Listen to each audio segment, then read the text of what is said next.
Nos encontramos en el libro de los Hechos de los Apóstoles en el capítulo 17 y estamos considerando de una manera muy pormenorizada, detallada, lo que es el ministerio del apóstol Pablo en Atenas. Este es un lugar importante en la trayectoria que va a llevar al apóstol Pablo hasta Roma, la capital del Imperio Romano.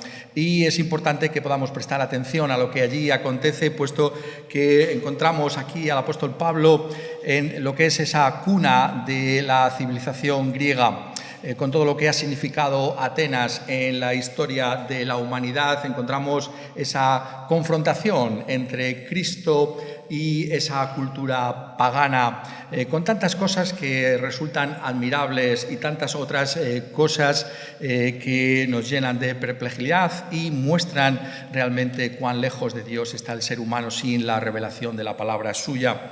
Y estamos considerando, por tanto, este pasaje que se encuentra aquí en el libro de los Hechos de los Apóstoles, capítulo 17. Y en esta ocasión me gustaría que pudiéramos pensar en los versículos del 19 al 23, donde vemos como aquellos que estaban en la plaza y concurrían allí y estaban hablando con el apóstol Pablo, cuando oyen hablar de lo que el apóstol está trayendo, el mensaje del Evangelio, de las buenas noticias de salvación que tenemos en la persona del Señor Jesucristo y de la resurrección, invitan al apóstol Pablo a seguir exponiendo esta realidad. Y se nos dice a partir del versículo 19, y tomándole al apóstol Pablo le trajeron al Areópago, la colina de Ares o de Marte, diciendo: ¿podremos saber qué es esta nueva enseñanza de que hablas?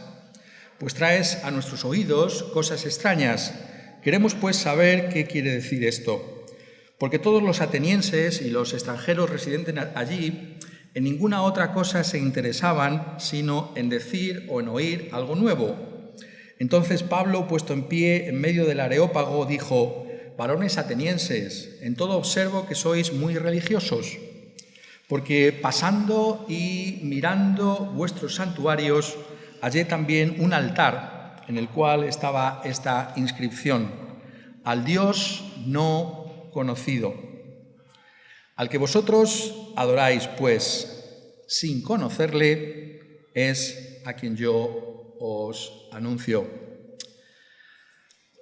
Una de las grandes necesidades que podemos observar en nuestra sociedad, no solamente en España, sino en todo el mundo, es el poder establecer puentes entre los distintos grupos de personas que se encuentran en esta sociedad.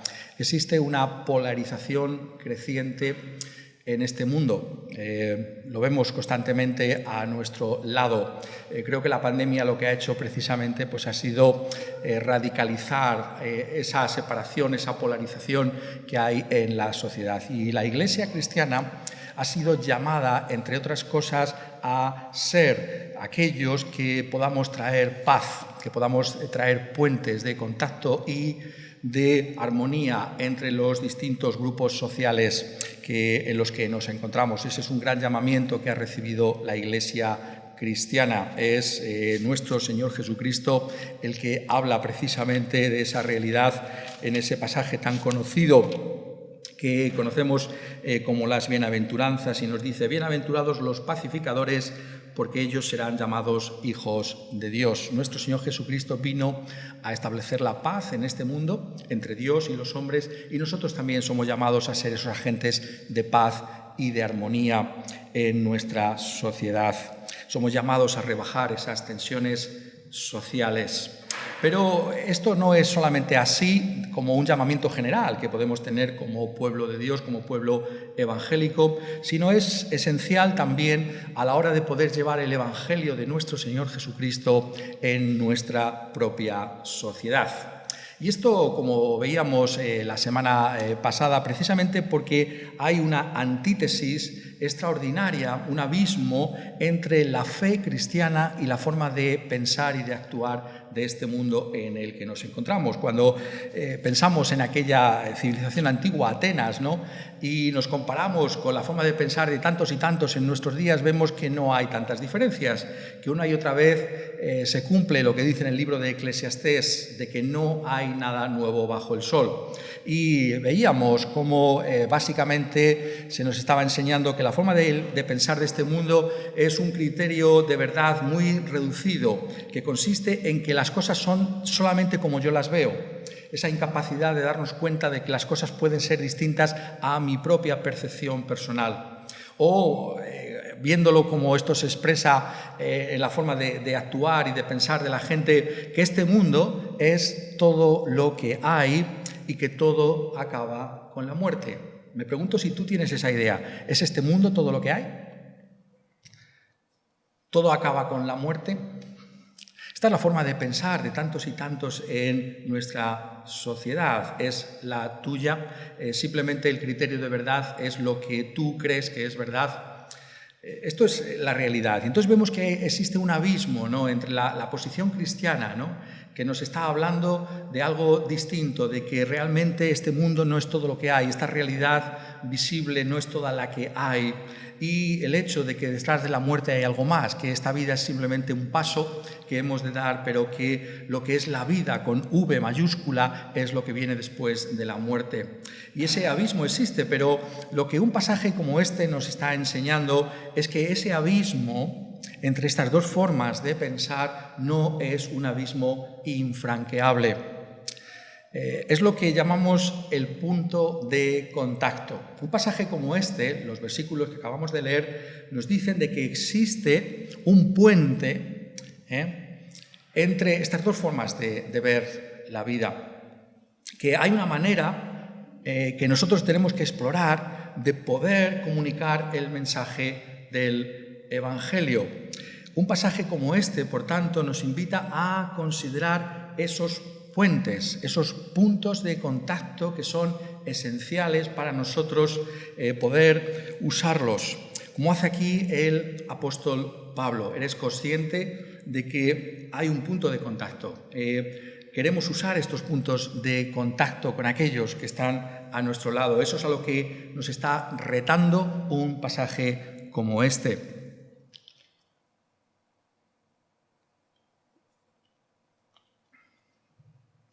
Y lo primero que tenemos que notar con respecto a ese punto de contacto es que ese punto de contacto, en primer lugar, lo ha puesto Dios mismo.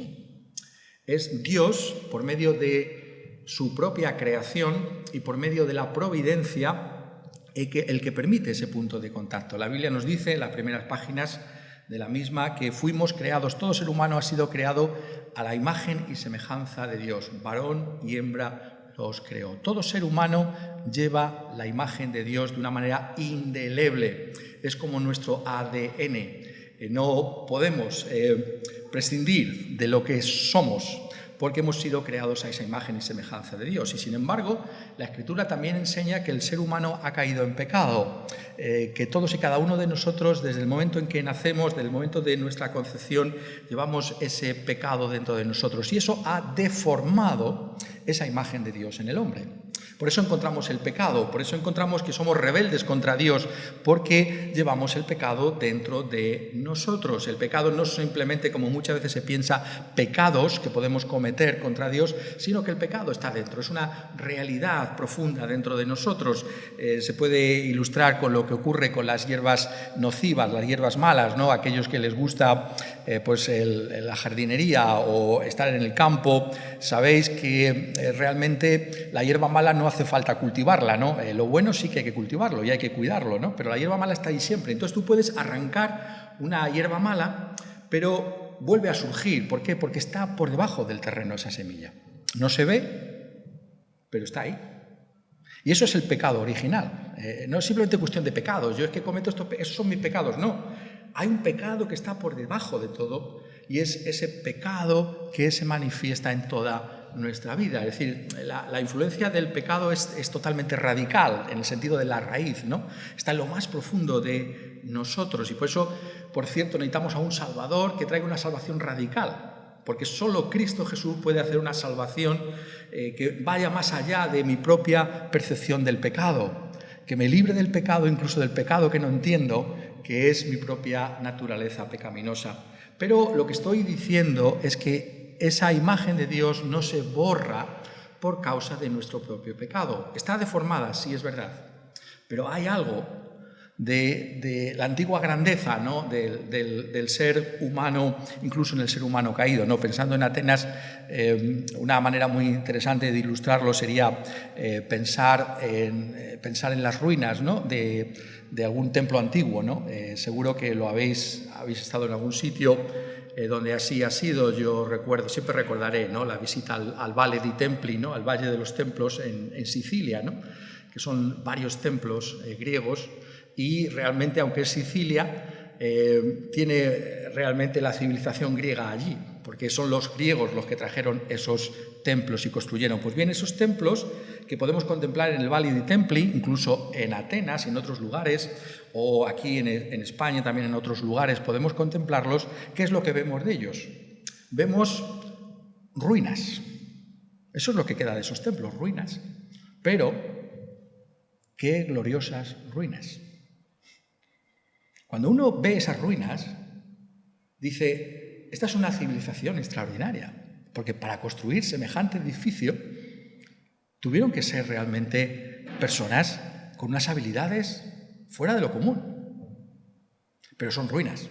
Eso somos nosotros los seres humanos. Cuando vemos al ser humano,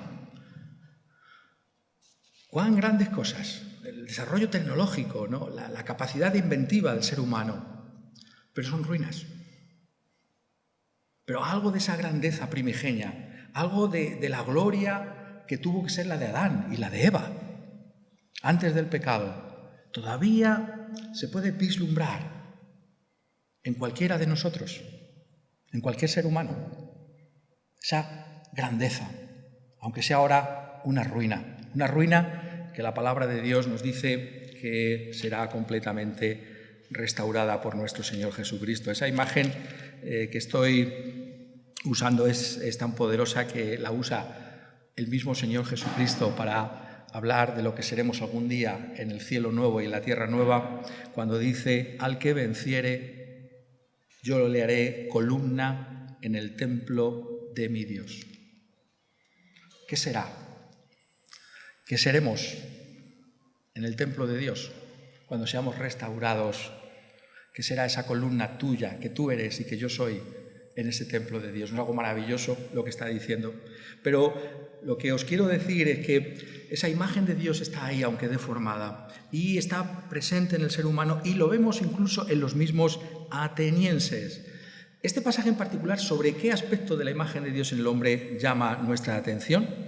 Esto nos lo dice en los versículos 19 en adelante. Dice, y tomándole le trajeron al Areópago diciendo, ¿podremos saber qué es esta nueva enseñanza de que hablas?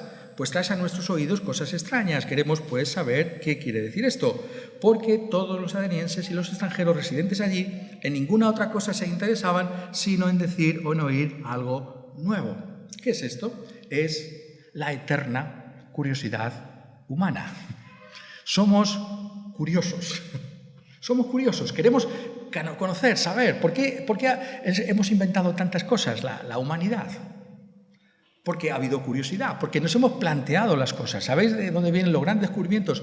Porque la gente no simplemente ve caer una manzana del árbol, sino como Newton dice, ¿y por qué se cae la manzana? Y empiezan a pensar. Hay una curiosidad natural.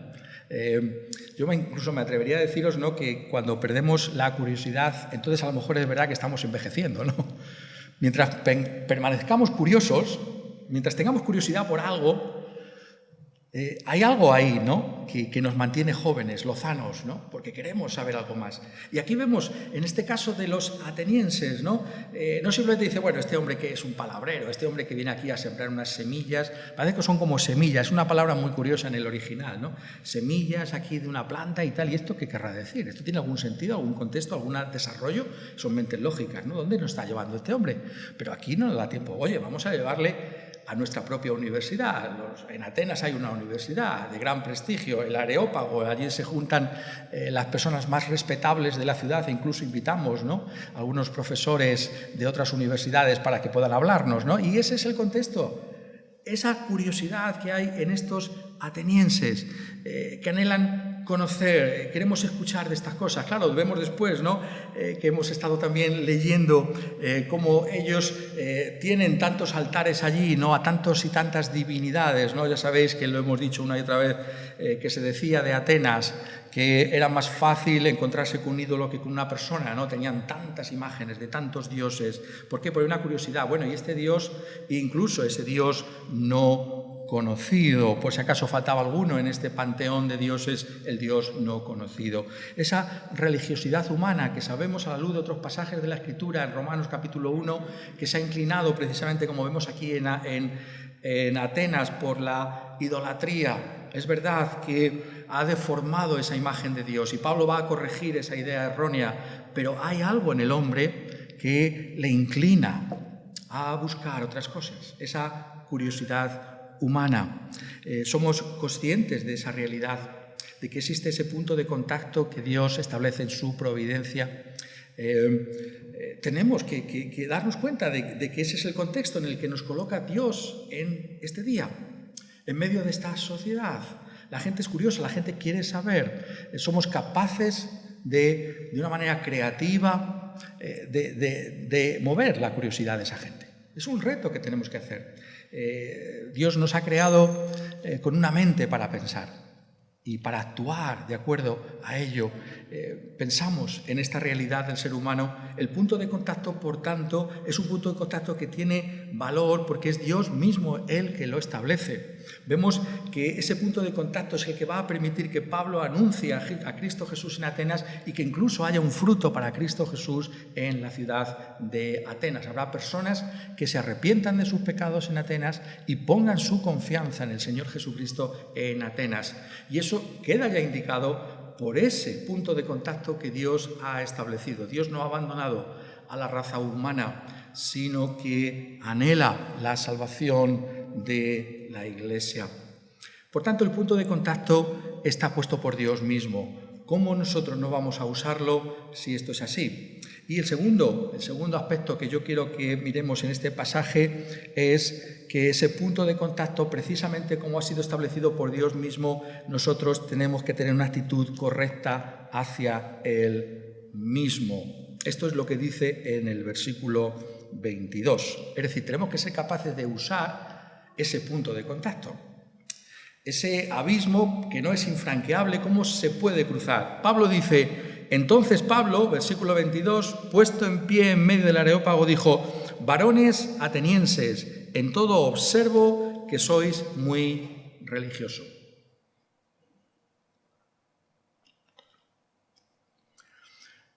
Esto es una actitud positiva hacia los atenienses. Porque no dice, bueno, sois unos idólatras perdidos y no tenéis ningún tipo de esperanza. O simplemente estáis bajo el juicio de Dios y aquí no hay nada que hacer. No vemos esa actitud. Notad los verbos. Primero, observo.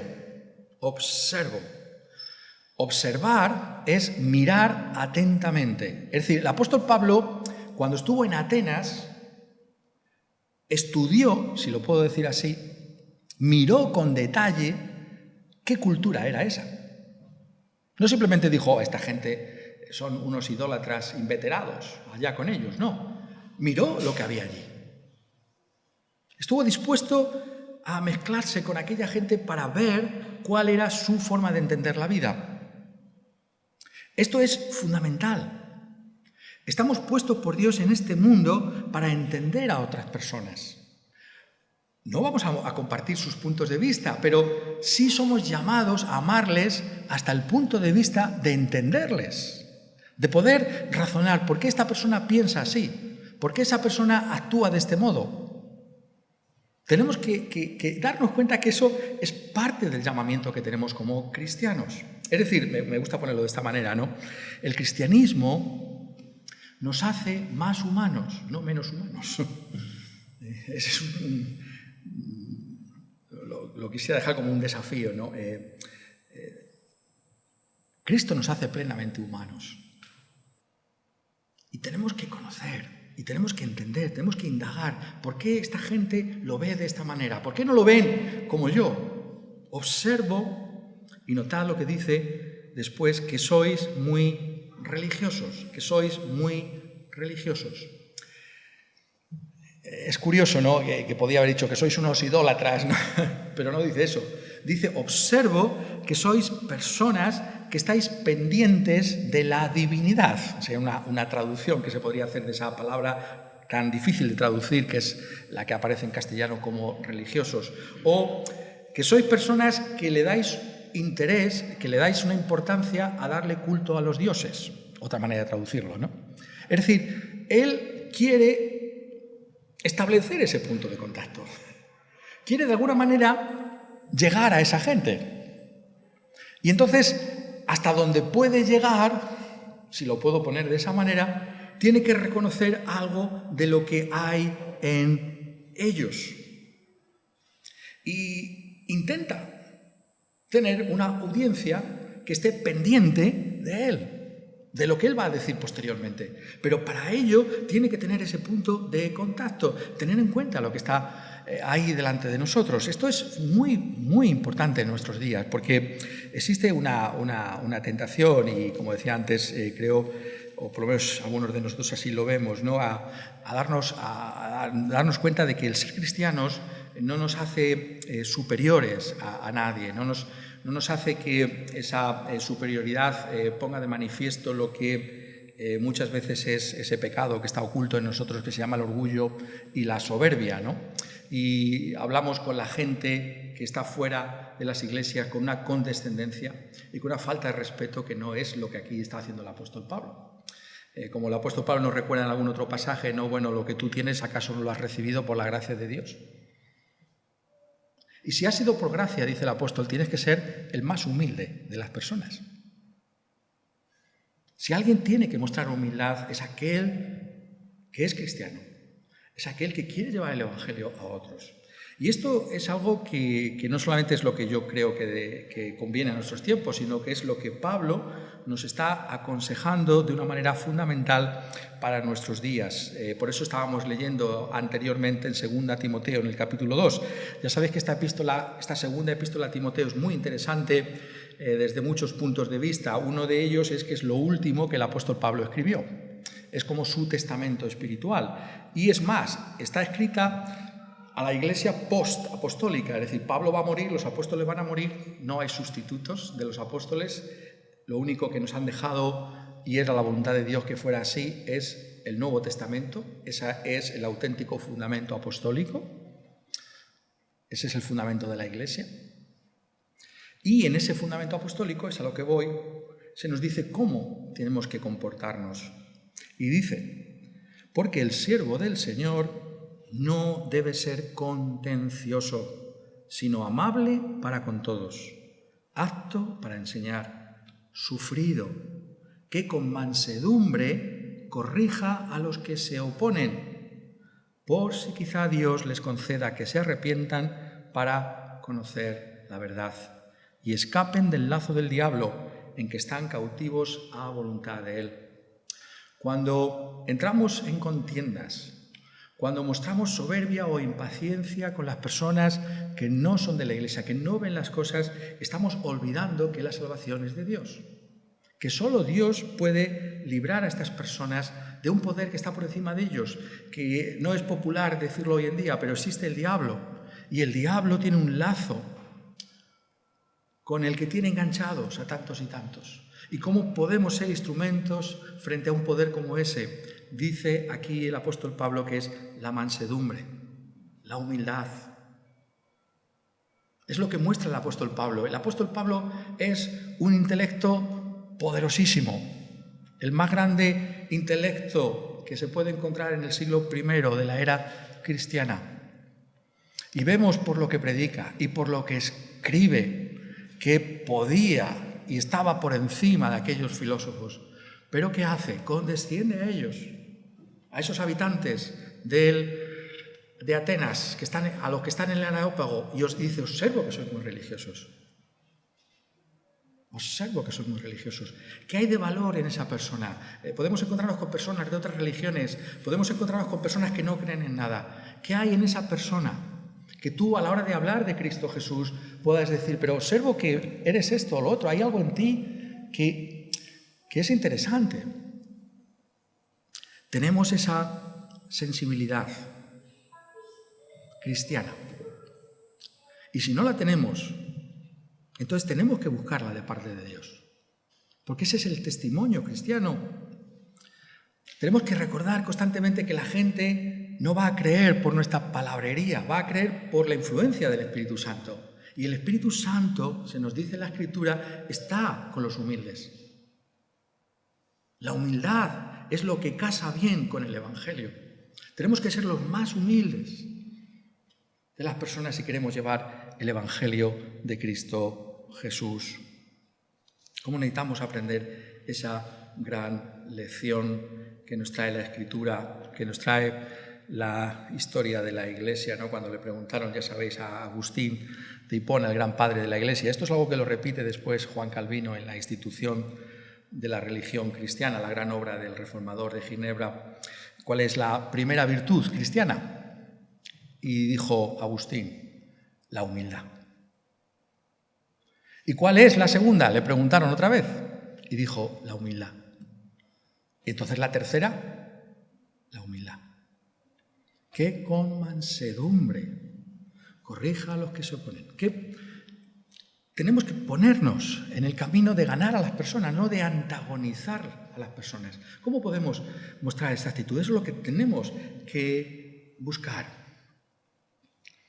Eso es lo que la Escritura nos está aquí diciendo por medio de este ejemplo eminente del apóstol Pablo. Observo que sois muy religiosos. Es como si dijera, como si hubiera pensado, ¿qué palabra puedo usar sin dejar de ser fiel al testimonio de la Escritura?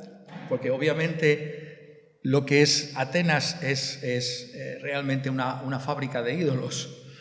Pero sin dejar de ser fiel a lo que yo sé de Dios, ¿cómo puedo llegar a esta gente? Esto es lo que se pide de nosotros, hermanos. Esto es lo que aquí se requiere de la Iglesia, esa sensibilidad hacia otras personas. Porque estamos comunicando lo más grande, lo más glorioso, la esperanza que hay en la persona del Señor Jesucristo, que tiene promesa para esta vida y para la venidera. Ese es el Evangelio. Y hay que llevarlo, como Dios nos dice aquí, con esa mansedumbre. ¿Y cómo? ¿Cómo entonces empleamos ese puente del que está aquí hablando la Escritura? Esto es lo que aparece en el versículo siguiente, el versículo 23. Continúa el apóstol Pablo, porque pasando y mirando, notad otra vez esos verbos, ¿no? No simplemente es alguien que dice, estos ídolos ni siquiera los quiero mirar, ¿no? Pues me ofende ver estos ídolos, ¿no? No, pasando, mirando, vuestros santuarios, he entrado, he estado por aquí, he estado viendo cada uno, y fíjate si tenían santuarios allí, he estado viendo todas estas cosas que tenéis aquí. Y me he dado cuenta de una cosa, dice, hallé también un altar en el cual estaba esta inscripción: al Dios no conocido, al que vosotros adoráis, pues sin conocerle es a quien yo os anuncio. Notad aquí, en primer lugar, la capacidad del apóstol Pablo para llevar el Evangelio de Cristo Jesús. Esto es algo magistral. Ver todos los ídolos y fijarse, y parece ser que esto estaba a la entrada de Atenas, ¿no? Al Dios desconocido estaba a la entrada, ¿no? Lo dicen otros historiadores, ¿no? Contemporáneos. Y fijarse en ese ídolo, al Dios no conocido. Esto está mostrando que había una inquietud en el corazón de esos atenienses, ¿no es verdad? Porque tenemos todos estos ídolos, ¿no? Que cubren todos los aspectos de nuestra vida, porque sabéis que los ídolos representaban esas divinidades de Grecia y de Roma para la guerra, para el amor, para la paz. Cualquier aspecto de la vida cotidiana había un Dios al que se le podía ofrecer incienso. Había alguna imagen a la que tú te podías dedicar. Pero, ¿y si nos falta alguno? ¿Y si hay por ahí un Dios que no estamos honrando y entonces estaríamos pecando contra ese Dios. Esto es curioso. Pero parece ser que el altar al Dios no conocido fue construido a instancia de Epiménides. Epiménides vamos a verle, ¿no?, conforme sigamos adelante en la exposición de este pasaje. Vais a ver que hay una cita. Pablo cita a los poetas paganos, es decir, conoce muy bien lo que es la cultura. Y va a citar a Epiménides. Bueno, pues de Epiménides se dice que cuando Atenas estaba precisamente pasando una peste y no sabían qué hacer, ¿no?, con la peste, le habían pedido a todos aquellos ídolos, ¿no?, que tenían, a todos los dioses habidos y por haber de Atenas, habían hecho sacrificios y la peste no se acababa. Epiménides, que era un hombre sabio, uno de aquellos filósofos sabios de Atenas, dijo: ¿sabéis lo que puede estar pasando? Que no estemos invocando al Dios correcto. Vamos a invocar a un Dios desconocido. Pero como no sabemos quién es, simplemente digamos al Dios desconocido. Parece que detrás de eso está la construcción de aquel altar al Dios desconocido. Pablo toma ese concepto del Dios desconocido porque en verdad es ese Dios desconocido el que Pablo viene a anunciarles. Ese Dios que vosotros ignoráis, pero que quizás quisierais conocer, es el que yo os anuncio. Ese es precisamente el Dios que yo he venido a traeros. Ese Dios que sí que se ha revelado a sí mismo. Y aquí vemos cómo Pablo, si lo puedo poner de esta manera, cruza el puente. Desde el altar del Dios desconocido al Dios conocido, al Dios cristiano, el Dios de la certeza cristiana. A diferencia del paganismo, el cristianismo trae a un Dios conocido, a un Dios que es conocido precisamente porque es un Dios que se ha revelado a sí mismo. Este es un Dios muy especial, porque no es que nosotros hemos descubierto la naturaleza de este Dios, sino que este Dios ha condescendido a revelarnos cómo es. Y coincide que es el único Dios que hay. El creador de todas las cosas, como va a decir Pablo aquí, siendo el Señor de todas las cosas. Y va a hacer una exposición magistral de quién es el Dios cristiano. Pero es un Dios, notémoslo bien, revelado. Es un Dios que se ha dado a conocer a sí mismo. ¿Dónde? En las páginas de las Sagradas Escrituras. Es por medio de la revelación que Él ha hecho de sí mismo en las Escrituras que conocemos a este Dios. Pablo, lo pongo de otra manera, Pablo tiene en la mente aquí en Atenas lo que es la profecía de Isaías, la contienda que hace Dios, a mitad más o menos del libro lo podéis leer, con los ídolos de las naciones. Es fascinante, eso está en la mente de Pablo. La revelación que Dios ha hecho, una antítesis entre el Dios incomparable, ¿con quién me compararéis?, y los ídolos de las naciones, que al final son imagen y semejanza de aquellos que han hecho esos ídolos. Esa es la tragedia de la idolatría, que reduce a Dios a lo que yo puedo manejar. ¿Cómo es Dios? Pues tiene que ser como yo pienso, pero si nosotros hemos nacido ayer, ¿cómo va a ser Dios como tú crees que es? ¿No es mucho más sabio escuchar a Dios mismo decirnos cómo es Él y luego juzgar? Y ver si nos quedamos con el Dios nuestro o con el único Dios que hay, el Dios de la Escritura, el Dios de la revelación. El Dios revelado. Y por tanto, hay aquí otra vez esa nota de humildad. ¿Por qué? Porque el apóstol Pablo no está diciendo yo soy mejor que vosotros. Este Dios que yo os anuncio, dice el apóstol, al que vosotros adoráis sin conocerle, este es el Dios que me ha instruido a mí. Yo no soy mejor que otros, es porque yo he recibido esta revelación. El cristiano no es alguien que es más listo que otros y que ha descubierto cosas de Dios que otros no han descubierto, ¿no? Esas religiones de misterio, ¿no? Esa gente que dice, es que Dios tiene unos secretos que yo los he podido descubrir y tú no. No, la revelación de Dios es pública. Esa es una prueba de la divinidad de la Biblia. Es pública, cualquiera la puede examinar. No hay nada oculto. No hay nada que está bajo un cajón con llave. Estamos delante de vosotros con sinceridad, no hay cosa que ocultar. El Dios cristiano puede ser examinado por cualquiera. Puede ser mirado por cualquiera, porque Él se ha revelado en su propia palabra. Y este Dios es un Dios que debemos notar, que es el Dios que nos está llamando a que le conozcamos en los términos en que Él mismo se ha revelado a nosotros.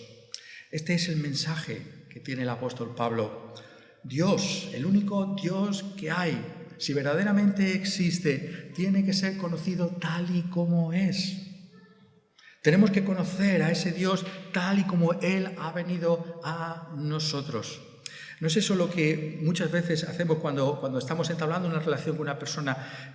¿Cómo eres realmente? Que es fundamental cuando se conoce a una persona, la sinceridad. Dime cómo eres, porque así podré quererte, o así podré amarte, o así podré relacionarme contigo. Abajo las barreras, ¿cómo somos? De la misma manera a Dios. Si queremos conocer a este Dios, tenemos que conocerle tal y como Él es verdaderamente. Y esa revelación se encuentra en las Escrituras. Y aquí el apóstol Pablo lleva a sus oyentes desde el Dios creador hasta el punto más alto de la revelación de Dios, que es la persona de nuestro Señor Jesucristo. Jesús dijo: el que me ha visto a mí, ha visto al Padre. ¿Cómo es Dios? La respuesta final es: Dios es como nuestro Señor Jesucristo. Lo que tú observes, lo que tú veas en la persona de Jesucristo, así es Dios. Y este Dios que se ha revelado en la persona de Cristo Jesús se ha revelado como aquel que ha venido a disipar la ignorancia de nuestro corazón, para que, abandonando el pecado, abandonando la rebelión contra Él, abandonando la idolatría, podamos poner nuestra confianza en el único que puede salvarnos. ¿Cómo sabes tú que es el que te puede salvar? Lo sabemos, porque Dios lo ha resucitado de entre los muertos. Es precisamente porque Cristo Jesús está vivo que sabemos que Dios está ahí. Es precisamente porque Jesús está vivo que sabemos que hay perdón de pecados para cualquiera de nosotros. No importa si hemos adorado ídolos, no importa si hemos vivido una vida de ignorancia. Dios nos llama a conocerle y a ser salvos en la persona del Señor Jesucristo. ¿Vas a considerar tú a este Dios de la Escritura? Si queremos, como Iglesia, que las gentes conozcan a el único Dios que hay, nosotros tenemos que establecer y usar ese punto de contacto que Dios nos ha otorgado. Hay, si lo puedo poner así, un aliado en cada ser humano. La imagen de Dios en el hombre está deformada, está preso por el lazo del diablo, pero el Espíritu Santo puede obrar y nosotros tenemos que rogar a Dios: Señor, dame sensibilidad hacia las personas que están a mi lado. Dame entender a la gente, no condenar a la gente, no menospreciar a los que están fuera, sino tener un corazón de genuino interés por esas personas, por sus circunstancias, por su forma de pensar y de actuar, para que así, cuando tú quieras, en tu providencia, yo pueda anunciar al Dios conocido, al Dios de la Escritura, el Dios y Padre de nuestro Señor Jesucristo. Porque era Él, que podamos también nosotros vivir de esta manera, para la gloria de Dios. Amén.